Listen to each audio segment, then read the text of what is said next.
देखिए, जिंदगी में आपसे भी कुछ गलतियां होंगी, और गलती किससे होती है? जो काम करता है, मेहनत करने वालों से ही तो गलतियां होती है। निकम्मों की तो पूरी जिंदगी निकल जाती है दूसरों में कमी ढूंढते ढूंढते। देखिए, सफलता और असफलता में थोड़ा सा अंतर है। सफलता आपका परिचय दुनिया के सामने कराएगी और असफलता दुनिया का परिचय आपसे करा देगी। इसलिए सफल जरूर होइए।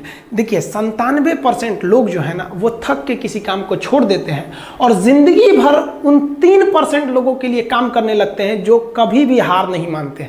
मेहनत बता देता है कि परिणाम कैसे मिलेगा, वरना परिणाम तो बताता ही है कि आपका मेहनत कैसा था। कुछ लोगों को लगता है कि उनके पिताजी बहुत पहुंच वाले हैं, दादाजी बहुत पहुंच वाले हैं, तो उनकी बदौलत हमें कोई काम मिल जाएगा, कोई जॉब मिल जाएगा। तो कोई ये बहुत बड़ी बात नहीं है। पहचान से मिला काम बहुत देर तक नहीं रहती है, लेकिन काम से मिलने वाली पहचान आजीवन रहती है। हम स्टूडेंट्स को कहना चाहेंगे, आजकल स्टूडेंट्स को पता नहीं क्या हो गया है ना, सोचना लड़की के पीछे पगलाया है, कहता है कि लव हो गया। भाई, दुनिया में लव नहीं होता है किसी से। ये एक अट्रैक्शन है सबको। मान लीजिए मेल है तो उसे फीमेल से होगा, फीमेल से है तो उसे मेल से होगा। तो कोई कैसे कहेगा कि हम तुम्हारी ओर अट्रैक्ट हो रहे हैं? तो उसको छुपाने के लिए कहता है हमको लव हो गया। भैया, लव अब नहीं हो गया। अगर आपसे कोई कहता है ना कि वो आपसे ट्रू लव करता है, तो उससे कहिएगा कि हमको अभी मेरा किडनी खराब हो गया, 1 लाख रुपए की ज़रूरत है, नहीं देगा। लेकिन आप अपने माता पिता से कहिएगा कि हमको 1 लाख की ज़रूरत है, और रियल में भी अगर हो जाएगा तो वो अपना शरीर बेच देंगे आपके लिए, लेकिन वो नहीं बेचेंगे। ये होता है लव। लेकिन लोग अट्रैक्शन को लव कहते हैं, उसके लिए पूरी ज़िंदगी बर्बाद कर देते हैं।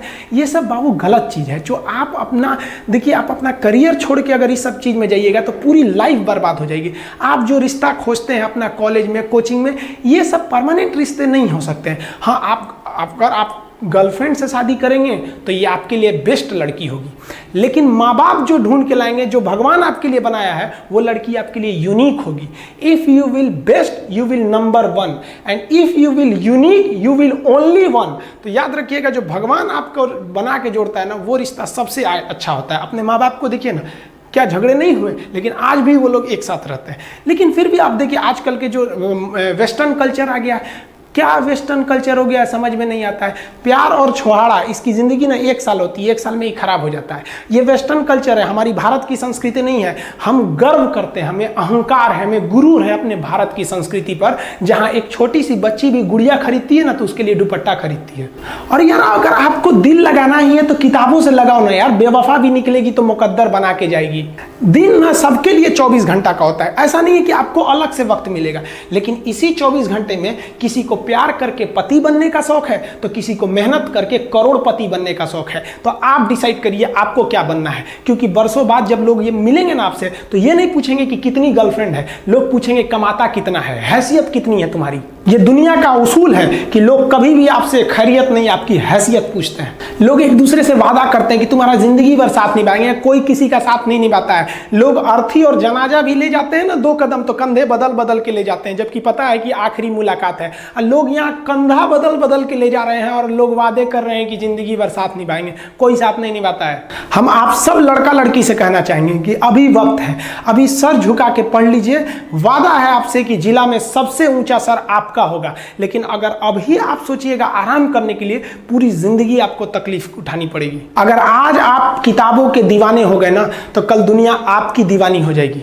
किसी ड्रीम गर्ल के लिए ना अपने माँ बाप के ड्रीम को कभी नहीं छोड़ना चाहिए। आप लोग जो सोचते हैं ना इधर उधर, वो खुशी तो आप लोगों ने कभी देखा ही नहीं। कोई स्टूडेंट अभी तक खुशी नहीं देखा। हम आपको व्यक्तिगत बताते हैं। देखिए, खुशी कब मिलेगी आपको? जिस दिन आपको जॉब मिलेगा ना, और जो पहली सैलरी मिलेगी वो भी नहीं खुशी है। जब आप अपनी पहली सैलरी ले जाके अपनी माँ के हाथों में देंगे ना, तो आपकी आंखों में आंसू होगा। आप याद करेंगे कि जिस माँ की उंगलियों को पकड़कर हमने चलना सीखा, आज उसको हमने अपनी पहली कमाई दिया है। और जब कमाने लगेंगे ना, तब समझ में आएगा कि लाखों रुपए की अहमियत कुछ नहीं है, वो 1 रुपए के आगे जब माँ स्कूल जाते वक्त दिया करती थी। और गौर से देखा करो अपने माँ बाप के आंखों में, ये वो आईने होते हैं जिसमें बच्चे कभी बूढ़े नहीं होते। देखिए, जीवन में ना अपने अंदर से अहंकार बिल्कुल निकाल दीजिएगा। अहंकार बहुत ही खराब चीज है। कहते हैं कि अहंकार में इंसान को इंसान नहीं दिखता, और छत पे चढ़ जाओ तो खुद का मकान नहीं दिखता। अहंकार नहीं करना चाहिए। छत को बहुत गुरूर था छत होने का, 1 मंजिल और बनी और छत फर्श हो गया। अहंकार कभी नहीं कीजिएगा।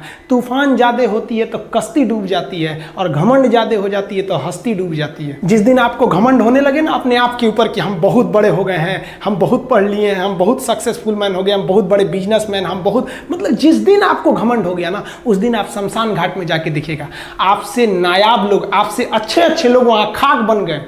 दुनिया में ना किसी से जलन नहीं रखनी चाहिए। देखिए माचिस जो होता है ना दूसरे को जला देता है, लेकिन कभी माचिस को देखें वो खुद को भी जला लेता है। अतः अगर आप दूसरे की बुराई करेंगे, दूसरे के पीछे रहेंगे ना, तो इसमें आपका लॉस होगा। और अगर आपकी कोई बुराई कर रहा है ना, तो आपको खुश होना चाहिए कि आप आगे बढ़ रहे हैं।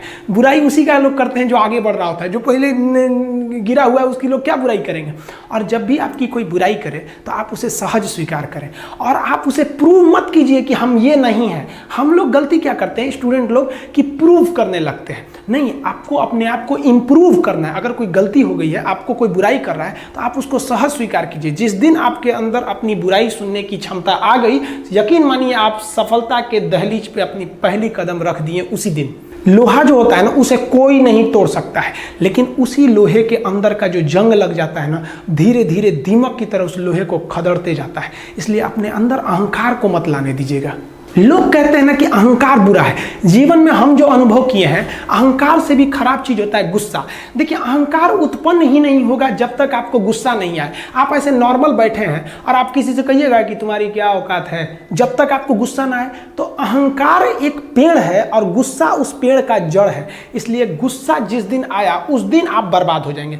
किसी भी व्यक्ति को बर्बाद कराने के लिए सबसे जरूरी है गुस्सा दिलाना। आपको पता है लोहार जो होता है, लोहार वो जानता है कि लोहे को हम ऐसे नहीं मोड़ सकते हैं, बहुत ही शक्तिशाली है। इसलिए लोहार ना इस लोहे को ना आग में डाल के इसे गुस्सा दिलाता है। जब ये गुस्से से लाल हो जाता है ना, तो जहां गुस्सा आया आप अपनी ताकत खो देते हैं। और ये लोहा अपनी ताकत खो देता है और एक मामूली हथौड़े के चोट से लोहा मुड़ जाता है। तो जिस दिन आपको गुस्सा आ गया, समझ जाइए कि आप अपनी ताकत खो रहे हैं। जब हम जन्म लेते हैं तो जन्म से ही हमारी जीभ रहती है और मरने तक हमारे साथ जीभ रहती है, क्योंकि वो बहुत ही नरम रहती है। उसे गुस्सा वो बहुत हार्ड नहीं होती है। लेकिन जन्म लेने के बाद दांत आता है और दांत काफ़ी कड़ा होता है और मरने से पहले ही दांत चला जाता है। यानी अगर आप नरम रहेंगे तो काफ़ी लंबे समय तक रहेंगे, और जहाँ हार्ड होंगे आप वहीं आपका पतन चालू हो जाएगा। इंसान 3 साल में बोलना सीख जाता है, लेकिन उसे क्या बोलना है ये सीखने में उसे पूरी जीवन लग जाती है। शब्दों का इस्तेमाल बड़ा सोच समझ के कीजिएगा। ये आपके माँ बाप के दिए गए परवरिश का एक सबूत होता है। अतः आप अगर किसी से अपशब्द बात करते हैं तो सभ्य व्यक्ति आपको नहीं कोसेगा, बल्कि आपके माँ बाप को कहेगा कि इसे संस्कार नहीं सिखाया। ये शब्द जो होते हैं हमारी परवरिश का परिचय करा देते हैं। शब्द का इस्तेमाल भोजन की तरह करना चाहिए। जिस तरह से भोजन को बनाने के बाद थोड़ा सा चख लिया जाता है, उसी तरह शब्द को दूसरे के सामने बोलने से पहले एक बार जरूर चख लीजिएगा। देखिए लॉकडाउन में हम थोड़ा गांव में आ गए थे और थोड़ा सा अनाथ आश्रम को लेकर हम काफी थोड़ा सा बिजी हो गए थे।